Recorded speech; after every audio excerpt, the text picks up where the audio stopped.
Bapak Ibu, saudara-saudari, adik-adikku, umat paroki Santo Yosef Medari dan stasi Santo Thomas Yegan, dan seluruh umat semuanya yang berbahagia, salam sehat sejahtera selalu.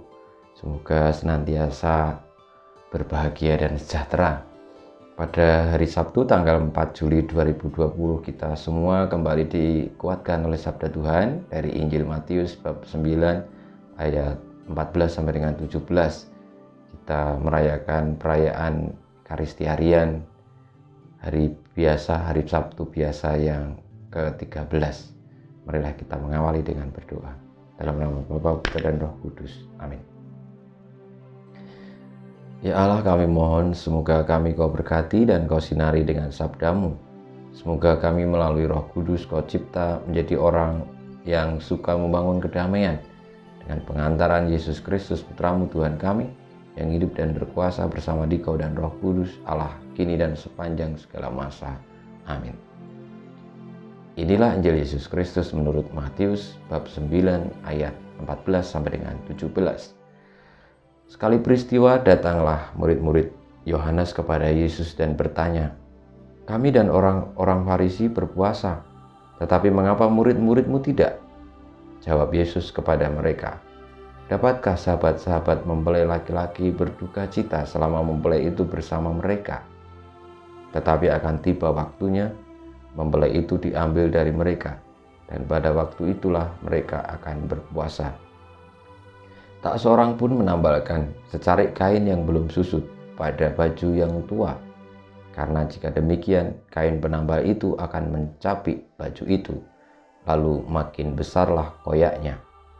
Begitu pula anggur yang baru tidak diisikan ke dalam kantong kulit yang tua, karena jika demikian kantong itu akan koyak sehingga anggur itu terbuang dan kantong itu pun hancur. Tetapi anggur yang baru disimpan orang dalam kantong yang baru, dan dengan demikian terpeliharalah kedua-duanya." Demikianlah Injil Tuhan kita, terpujilah Kristus.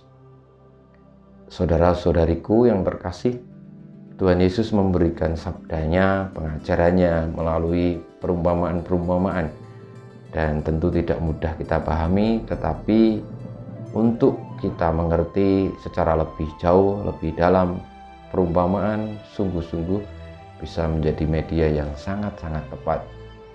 Sebagaimana pertanyaan dari murid-murid Yohanes tadi, bahwa murid-murid Yesus kenapa tidak berpuasa, lalu jawaban Yesus adalah ketika sahabat mempelai laki-laki bersama dengan mempelai laki-laki tentu tidak akan berduka cita, tetapi ketika mempelai laki-laki itu diambil dari mereka, pada saat itulah mereka akan berduka cita dan berpuasa. Tekanan Yesus dalam sabda itu adalah bagaimana puasa itu tidak hanya sekedar menjalankan ritual, tetapi lebih sebagai wujud dari simpati, lebih wujud dari adanya relasi untuk mau terlibat di dalam duka cita, di dalam upaya untuk terus-menerus merasa nasib dan sepenanggungan di masa-masa prihatin. Nah, itulah arti berpuasa. Dan dengan demikian tentu kita perlu melihat situasi dan juga mengenal apa yang terjadi. Dan itu yang disampaikan Yesus pula pada perumpamaan tentang kain penambal yang belum susut tidak mungkin diberikan kepada baju yang tua, karena akan semakin merusak baju itu. Demikian juga anggur yang baru tidak akan diisikan ke kantong kulit yang tua, karena akan mengoyakkan kantong itu dan anggur itu akan terbuang. Tetapi hendaknya anggur baru disimpan di tempat yang baru. Karena memang demikianlah, kita perlu jeli, kita perlu melihat situasi. Sebagai pengikut Tuhan Yesus, hendaknya kita memiliki kesigapan atau kesiapsediaan untuk beradaptasi dalam segala tempat. Dan dasar dari adaptasi itu bukan karena kita takut, bukan karena itu kewajiban yang seolah-olah memaksa, tetapi memang karena ada relasi kuat, kepekaan, kesepahaman, dan juga karena hubungan yang intim sehingga mengerti apa yang seharusnya dilakukan, mengerti apa yang seharusnya dibuat ataupun tidak dibuat, sehingga keselamatan itulah yang paling utama. Kalau tadi dalam bacaan, terpeliharalah kedua-duanya, maka kita juga diajak untuk itu.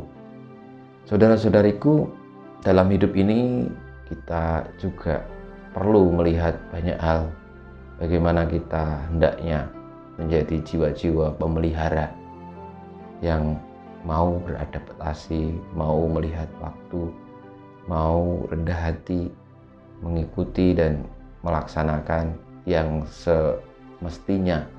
Meskipun itu di lain tempat, lain waktu tentu akan berbeda, tetapi prinsipnya adalah sama, yakni demi keselamatan semesta.